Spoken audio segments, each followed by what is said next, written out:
जय श्री राधे। आज का ज्ञान, आज का सत्संग परम पूज्य श्री राधा बाबा जी की पुस्तक आस्तिकता की आधारशिलाएं से।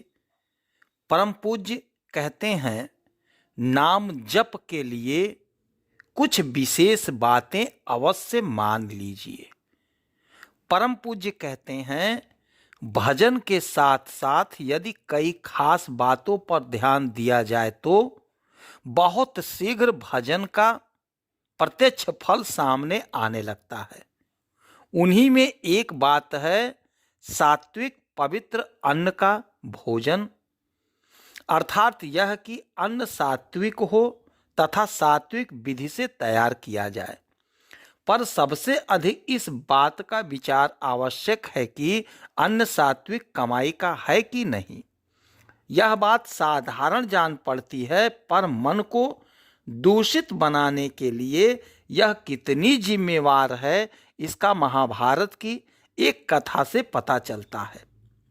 भीष्म पितामह के विषय में स्वयं भगवान श्री कृष्ण ने कहा था, युधिष्ठिर, ज्ञान के सूर्य पितामह अस्त होने जा रहे हैं, उनसे जो सीखना हो सीख लो। ऐसे भीष्म पितामह की बुद्धि दूषित अन्न खाने से बिगड़ गई थी। कथा आती है कि भीष्म जी सरसैया पर जब उपदेश कर रहे थे तब द्रौपदी हंस पड़ी। भीष्म ने पूछा, बेटी तू हंसी क्यों? तू पतिव्रता है, तुम्हारी जैसी स्त्री अकारण नहीं हंस सकती। द्रौपदी ने कहा, पितामह, मैं यह सोचकर हंसी कि आपका यह ज्ञान उस समय क्या हो गया था जब मेरी साड़ी भरी सभा में खींची जा रही थी। भीष्म ने कहा, तू ठीक कहती है बेटी। बात यह है कि उस समय पापात्मा दुर्योधन का अन्न खाता था, इसलिए मेरी बुद्धि कुंठित हो गई थी और मैं न्याय अन्याय का विचार नहीं कर सका। अस्तु, जब भीष्म सरीखे महात्मा की बुद्धि बिगड़ सकती है, तब फिर हम लोग तो कलयुगी महान पामर प्राणी स्वभाव से ही हैं। इसलिए आप यदि इस विषय में सावधान रहें तो बड़ी शांति मिलेगी।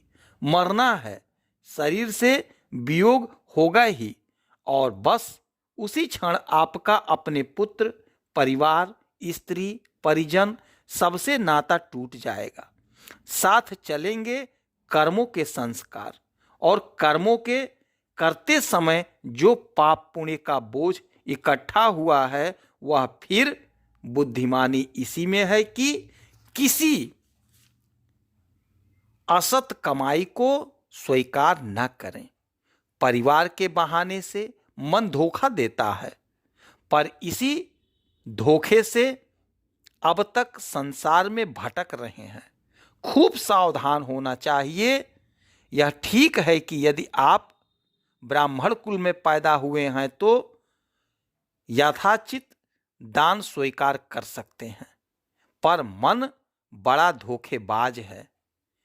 इससे पद पद पर सावधान रहना चाहिए। एक पैसा भी स्वीकार करने में पहले अवश्य विचार लें। सत्य का आश्रय लेने से यदि आपको प्रत्यक्ष में बहुत आर्थिक हानि हो और उससे पारिवारिक भरण पोषण में बड़ी कठिन समस्या उपस्थित हो जाए, तो उसे सहर्ष स्वीकार कर लेना चाहिए। भरण पोषण के लिए आपका ग्राम में जाकर मुट्ठी मुट्ठी चावल मांगकर भिक्षावृत्ति से जीवन निर्वाह करना, भिक्षा भी न मिलने पर भूखों मर जाना अच्छा है, पर उदर भरण के लिए अथवा परिवार की रक्षा के लिए किसी भी असत कमाई को स्वीकार करना अच्छा नहीं। यह बात आजकल बहुत कठिन सी प्रतीत होती है। वातावरण का असर सबके ऊपर कम बेशी मात्रा में पड़ चुका है, इसलिए सत्य के लिए मरना बहुत कठिन बात जान पड़ती है, पर है यही असली मार्ग। इसी में शांति है, इसी में सुख है। इसके विपरीत चाहे कोई हो, यदि वह असत मार्ग का अवलंबन करता है तो उसका वर्तमान जीवन भी दुख से बीतेगा और परलोक तो अंधकारमय है ही। इसलिए प्रार्थना है, खूब सावधान रहें। प्रभु के मार्ग की ओर बढ़ने में सत्यपूर्ण सदाचारपूर्ण जीवन बड़ा सहायक होता है। जय श्री राधे। जय जय श्री राधे।